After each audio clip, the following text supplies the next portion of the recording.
waktunya jalan-jalan lagi sama aku Steffi Dan sama Desi Fiftina. Sekarang kita udah di depan patung Bakantan, Banjarmasin, Kalimantan Selatan. Benar, jadi Kalimantan Selatan itu kan kota 1000 sungai. Betul. Jadi di depan kita udah ada sungai nih deh. Betul, ada Nanti kita mau sungai. keliling, naik apa tuh namanya? Klotok. Kelot. Susur sungai. Tuh, kebetulan ada di situ tuh. Yuk, kita ke sana yuk. Jalan-jalan. Let's go.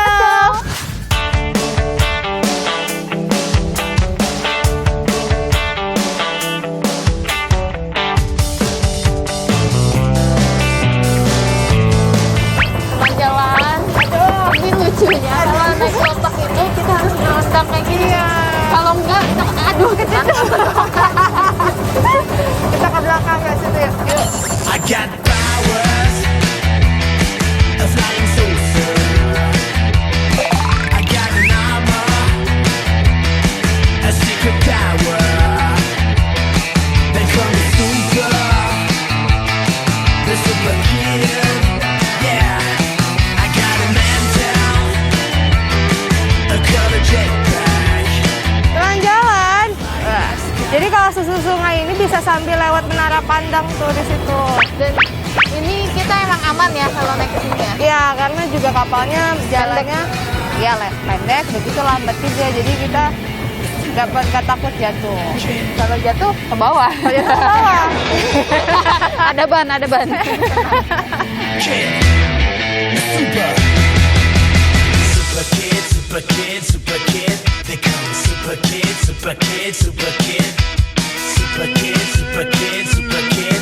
They call me super kid. Jalan-jalan, let's go!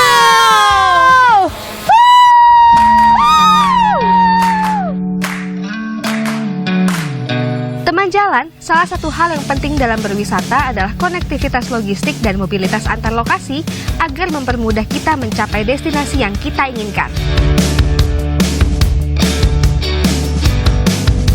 Apalagi kalau wisatanya di kota Banjarmasin yang dikenal sebagai kota 1000 sungai ini. Nah, Kementerian Pekerjaan Umum dan Perumahan Rakyat tengah membangun jembatan yang dapat memberikan kita kemudahan itu. Jembatan ini diberi nama Jembatan Sei Alalak. Yuk kita cari tahu lebih dalam soal Jembatan Sei Alalak. Jalan-jalan, let's go! Halo, Oh, selamat pagi. Selamat pagi. Desi, selamat datang di Banjarmasin. Iya, terima kasih. Aduh, maaf nih mengganggu. Kita datang ke sini mau lihat koin, Kak. Boleh, boleh. Jembatan yang lagi dibangun di jembatan Alalak ya, Pak ya? Saya alak, saya alak. Mau dong, Pak, lihat. Oke, tapi kita pakai APD dulu ya. Oh, pakai Karena APD memang harus ya, Pak ya? Harus wajib APD demi keselamatan kita juga. Betul, gitu teman jalan. Oke, Ayo, kalau gitu kita pakai APD dulu. ya. Ini Jalan-jalan. Let's go. Sudah kan?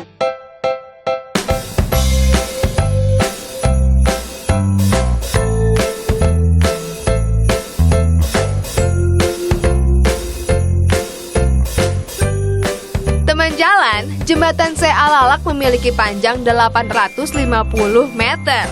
Pembangunan Jembatan Sei Alalak didesain untuk dapat dilintasi kendaraan dengan tonase maksimal 10 ton. Selain itu pula, Jembatan Sei Alalak dibangun dengan konstruksi tahan gempa dengan masa layanan jembatan dapat mencapai hingga 100 tahun. Wah, lama juga ya. Teman jalan. Bisa lihat di belakang kita. Kita udah ada di tengah-tengah jembatan. Keren Jembatan banget. Sei Alalak. Tapi nih Pak Budi, Pak Andika, kita mau nanya dong, sebenarnya apa sih faktor utama yang jadi alasan kenapa dibangunnya Jembatan Sei Alalak ini? Jembatan Sei Alalak ini memang punya tujuan utama ya, dibangun karena kita pengen Jembatan Alalak yang berada di ruas lintas selatan Trans Kalimantan ini punya konektivitas yang bisa menunjang perkembangan lalu lintas atau pengguna jalan ya. Dulu kondisi existingnya itu memang seperti yang kita lihat di lokasi.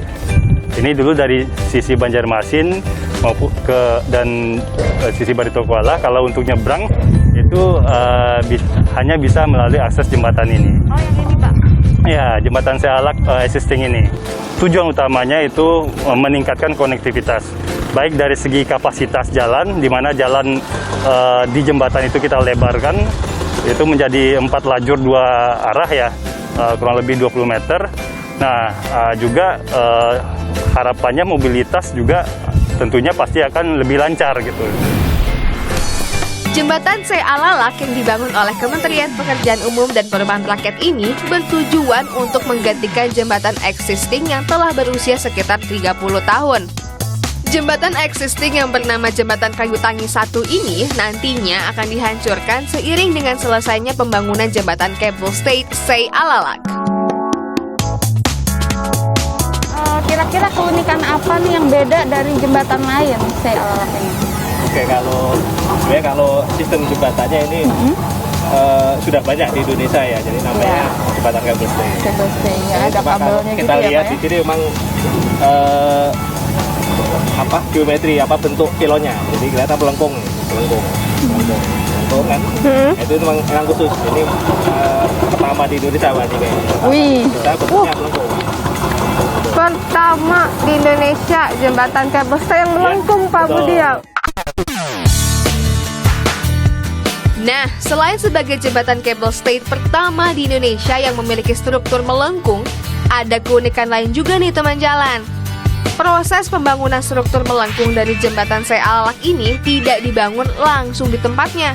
Namun, beton-beton ini dicetak terlebih dahulu dengan ukuran yang tepat dan presisi. Kemudian, beton-beton yang sudah dicetak ini disambung dengan metode match cast yang hanya tinggal dirapatkan lalu ditekan atau dikunci. Jadi kayak main Lego gitu teman jalan. Wah, keren banget ya metodenya. Emang keren banget ya. Tapi ini emang jembatan yang keren, pastinya juga katanya bakalan jadi ikon baru Kalimantan Selatan ya Pak Andika ya. Harapannya memang dengan keunikan yang ada di jembatan Alak ini, pastinya akan banyak nanti harapannya wisatawan yang datang berfoto, berwisata ke sini gitu kan. Artinya dengan tujuan di mana nanti ini akan jadi ikon Kalimantan Selatan, pengembangan daerah atau wilayah sekitar itu perlu gitu kan dilakukan. Nah, makanya kami sudah jajaki dari awal dengan pemerintah daerah supaya nanti setelah ini fungsional harapannya dikembangkan daerah sekitarnya ini supaya lebih optimal lagi gitu, lebih optimal lagi tujuan pariwisatanya itu. Iya, buat temen jalan pada main ke Kalimantan Selatan. Selain diperuntukkan bagi pengendara kendaraan bermotor, jembatan Sealalak juga menyediakan fasilitas trotoar untuk para pejalan kaki. Trotoar ini juga dilengkapi dengan railing untuk memberikan keamanan bagi pejalan kaki yang melintas. Nah, semoga jembatan yang dibangun oleh Kementerian Pekerjaan Umum dan Perumahan Rakyat ini dapat memberikan banyak manfaat untuk masyarakat sekitar, memperlancar lalu lintas, dan meningkatkan perekonomian serta kesejahteraan rakyat Kalimantan Selatan. Amin. Oke deh, kalau gitu teman jalan, mari kita ke tempat selanjutnya. Jalan-jalan, let's go!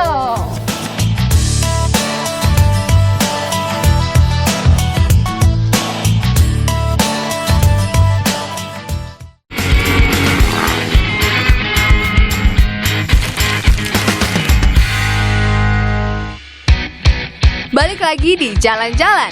Steffi dan Desi masih di sini, masih ngajakin kamu keliling Kalimantan Selatan. Teman jalan, selain konektivitas logistik dan mobilitas antar lokasi, kebersihan juga menjadi hal sangat penting dalam berwisata. Nah, sekarang kita intip yuk TPA Sampah Regional Banjarbakula yang juga dibangun oleh Kementerian Pekerjaan Umum dan Perumahan Rakyat. Jalan-jalan, let's go! Selamat pagi, Pak. Selamat pagi. Wah, kita ganggu nih lagi ngobrol. Siap. Iya nih Pak, kita kesini mau lihat-lihat itu TPA Banjarbakula. TPA Banjarbakula.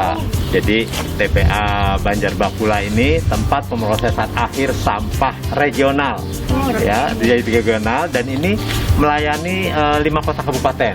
Wah, banyak. Banyak. Ya, karena keterbatasan tempat sehingga harus dibuat menjadi regional. Dan ini melayani kota Banjarmasin, Banjarbaru, kemudian Kabupaten Banjar, Kabupaten Tanah Laut, dan Kabupaten Barito Kuala. Wow, bener 5. 5, betul. Kita boleh lihat-lihat, Pak. Ayo, silakan. Ayo, sama-sama, Pak Adi, kita lihat. Ayo, yuk. Jalan-jalan. Let's go, kita lihat. Nah, teman jalan, TPA Sampah Regional Banjarbakula yang dibangun oleh Kementerian Pekerjaan Umum dan Perumahan Rakyat memiliki luas keseluruhan 15 hektar. TPA yang diresmikan pada Februari 2020 ini dilengkapi dengan 4 zona penampungan sampah dan memiliki kapasitas 790 ton sampah setiap harinya. Wah, banyak banget ya.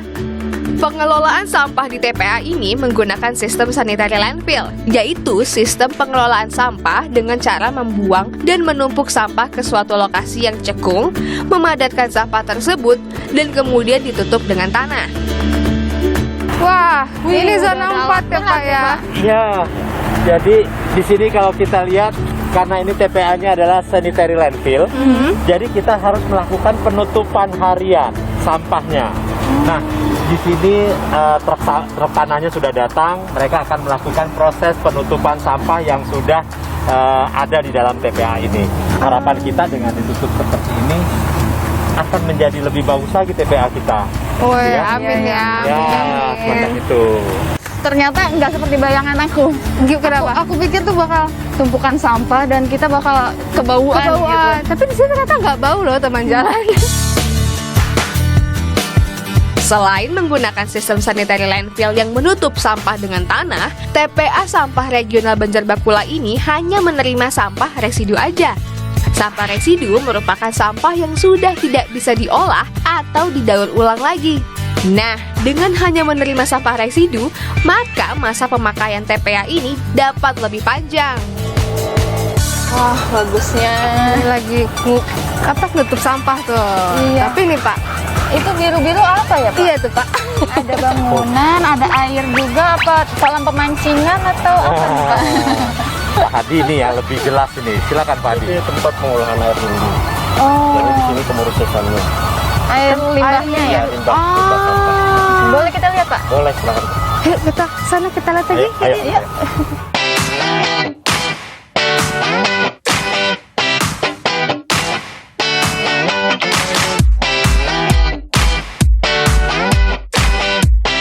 Saat ini kita berada di instalasi pengolahan air lindi, di mana di sini terdapat penyaringan air lindi. Oh, ini airnya Iya, betul. dari Air sampah. air sampahnya ya, Pak? Ya, Ya? itu sampah masuk ke penyaringan. Penyaringan. Kalau yang ini tadi apa Pak? Sedimentasi, Pak. Sedimentasi. Iya. Nah ini Ada pengendapan, masuk air bersihnya ke anaerobi. Oh, jadi sini- tunggu mengendap gitu ya, Pak ya? Dulu baru masuk. baru masuk lagi ke tahap selanjutnya. Ayo kita lanjut. Lanjut.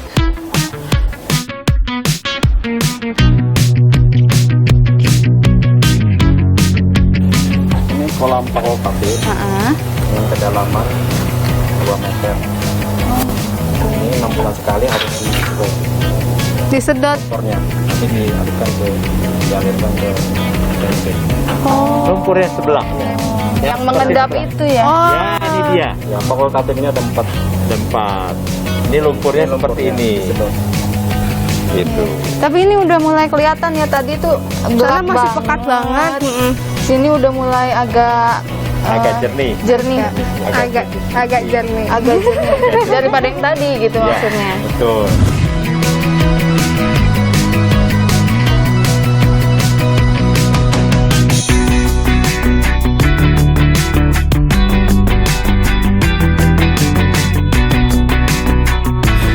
Kalau ini Jernih. Ini proses apa ya, Pak? Ini proses kolam aerobik. kolam aerobik. Iya. Berarti sehat dong Pak ya? Sehat. Saya bisa gerak dulu. Enggak, ini kesukaan ibu-ibu berarti. Enggak apa-apa, serius Pak. Terus ini tahap apa nih Pak? Aerobik itu seperti Aerobik itu apa? gimana, Pak? Kok kayak Aerobik ini nanti kita pressure, kita campur dengan IAC untuk menghidupkan air. Untuk proses terakhir ini untuk penjernihan itu Penjernihan. Untuk penjernihan, jadi nanti ada campurannya sendiri. dengan kemudian. Berarti udah deket lagi nih, kita tinggal lihat hasil akhirnya nih Pak. Iya bisa. Ya, jadi ini pembuangan akhirnya ya Pak ya? Outletnya ini. Outletnya teman jalan. Buat lagi diambilin tuh airnya tuh, biar kita bisa lihat. Beda banget sama yang tadi baru masuk. Iya. Dengan sudah Sekarang dipakai. sudah dikeluar. Sudah dipakai. Berarti ini buangnya ke parit Pak ya? Iya. Sudah aman. Sudah aman, jadi tidak tercemar lagi Pak ya.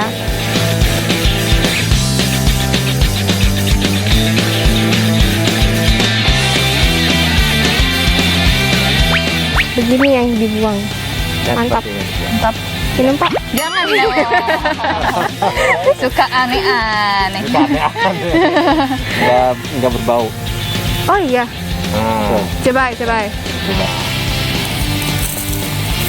Oh iya, kayak air biasa aja. sudah seperti Nggak ada kayak biasa baunya. ya. Betul. Sudah seperti Berarti biasa. kalau kena kulit juga nggak gatal. Nggak apa-apa. Wah tuh. Wah, memang kelihatan beda banget ya warna air yang belum dengan yang sudah diolah. Ini mah before after yang sukses banget nih. Nah, proses pengolahan air lindi ini menurunkan kadar kandungan pencemar air sehingga aman untuk dialirkan ke pembuangan dan tidak akan mencemari lingkungan.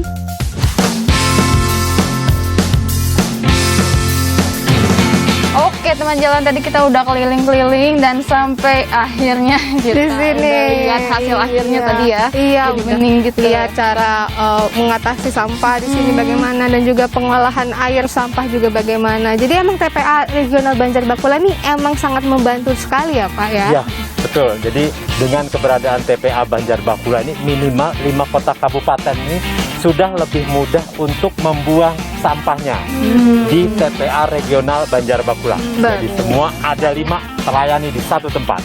Dan juga dengan keberadaannya TPA ini juga membantu menjaga kebersihan Betul. tempat-tempat pariwisata yang ada di sini Pak ya. Betul. Dan sepertinya kebersihan itu tidak menjadi tanggung jawab pemerintah saja, tetapi juga menjadi tanggung jawab masyarakat. Kurangi sampah pada sumbernya. Tuh, jadi teman jalan, sampah itu dimulai dari diri kalian sendiri. Kalau udah ada tempat sampah ya taruhnya tempat sampah. Sampah harus dipilah-pilah dulu nih ya Pak ya. Betul, dipilah-pilah. Jadi kita harus tetap semangat nih Pak. Semangat, Semangat. semangat. Semangat Nah. kita membangun negeri ya Pak ya. Membangun negeri. Jadi apa? PUPR sigap membangun negeri. Jalan, let's go!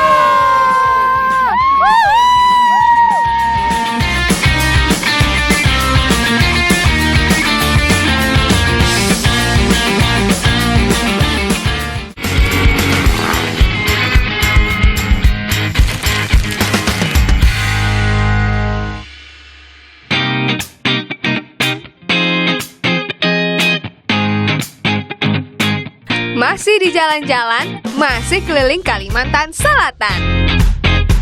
Teman jalan, di Kabupaten Tapin, Kalimantan Selatan, ada sebuah bendungan yang punya potensi wisata karena pemandangan di sekitarnya bagus banget.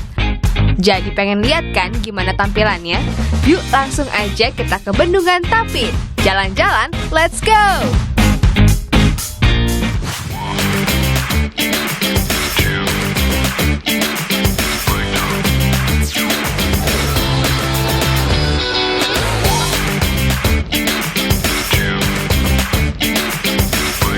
Oh my god, aku udah gak sabar mau lihat bendungan yang katanya bagus banget. Betul banget. Teman jalan, kita lagi ada di bendungan yang bagus yang namanya Bendungan Tapin. Nah, Bendungan Tapin ini terletak di Desa Pipitak Jaya, Kecamatan Piani, Kabupaten Tapin, Kalimantan Selatan. Benar, dan ini dibangun oleh Kementerian Pekerjaan Umum dan Perumahan Rakyat. Seperti apa? Ih, pasti bagus banget. Pastinya juga bendungan ini memberikan manfaat yang banyak banget buat penduduk sekitar. Nah, sekarang kita mau tanya-tanya sama Pak Selo buat lebih tahu bagaimana Bendungan Tapin ini. Yuk, Jalan-jalan. let's go! Let's go.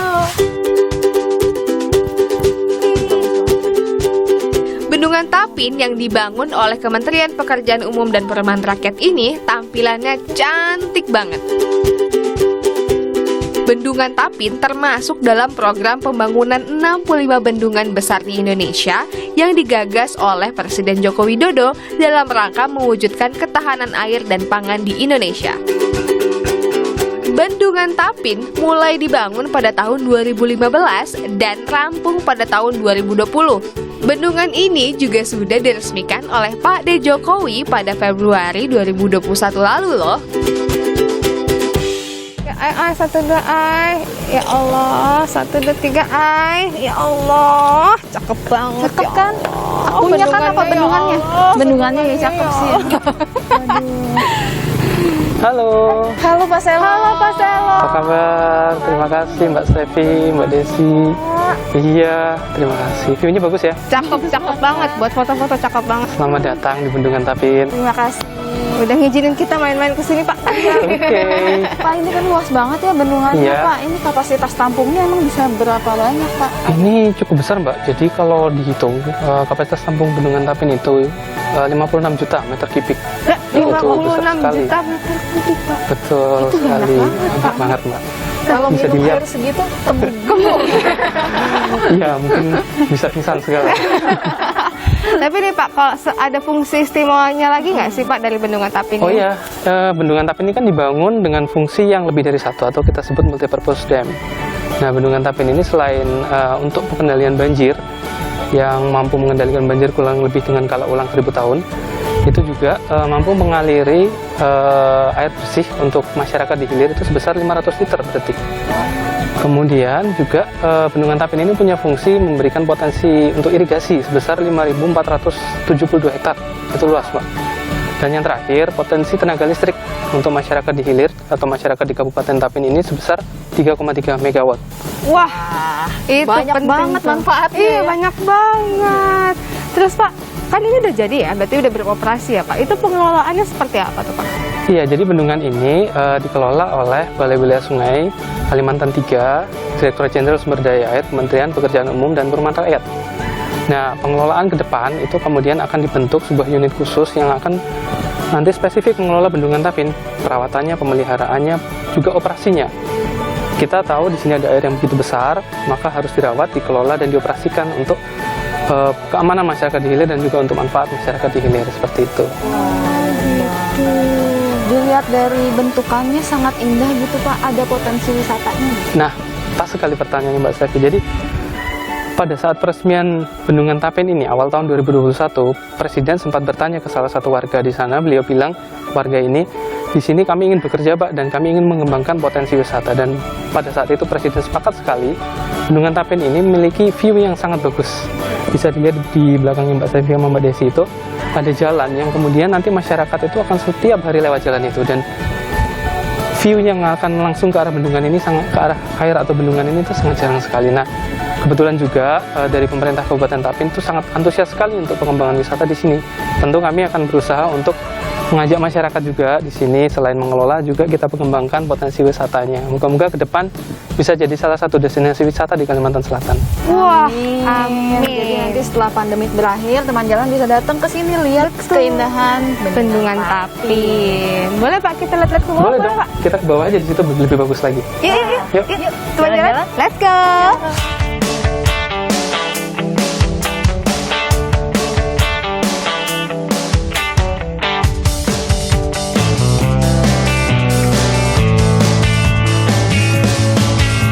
Cantiknya Bendungan Tapin ini emang nggak bisa diungkapkan dengan kata-kata. Pesona alamnya indah, udaranya sejuk, bikin betah lama-lama ngabisin waktu di sini.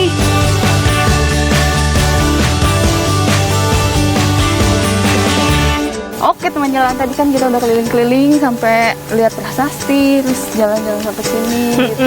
Keren banget. Keren banget. Makasih Pak udah ditemenin kita sampai sini. Nah, aku mau nanya nih satu lagi. Ya. Harapan sendiri dari Kementerian Pekerjaan Umum dan Perumahan Rakyat untuk bendungan ini apa? Baik, jadi dengan selesainya bendungan ini, tentu harapan terbesarnya adalah pengelolaannya. Bagaimana kita bersama-sama mengelola bendungan ini, bukan hanya dari kami sebagai pihak yang melaksanakan dan membangun, tapi juga nanti ada peran dari pemerintah kabupaten, pemerintah provinsi, dan tentu yang paling penting adalah peran dari masyarakat. Jadi kami sangat berharap ke depan masyarakat bisa ikut terlibat dalam pengelolaan, pengamanan maupun dalam pemeliharaannya nanti. Jadi seperti itu sih. Kita harus tetap semangat nih Pak ya. Kabupaten, Sigap membangun negeri. Jalan-jalan. Let's go.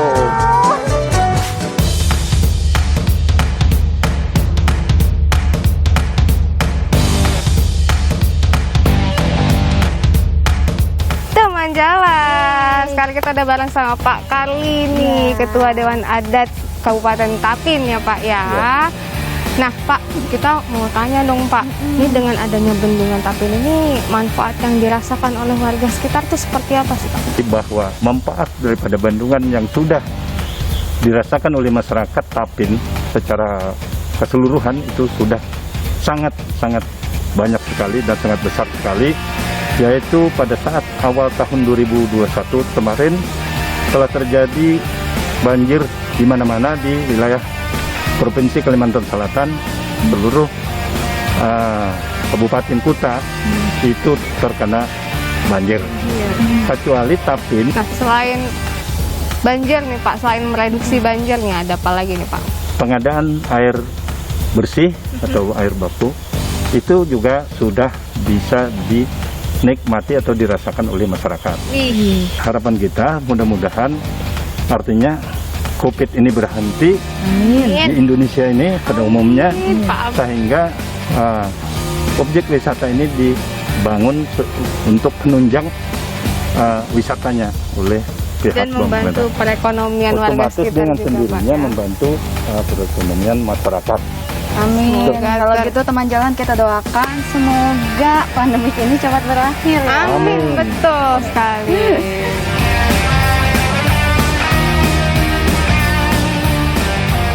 Sore-sore gini enaknya santai sambil nyanyi kan. Yoi.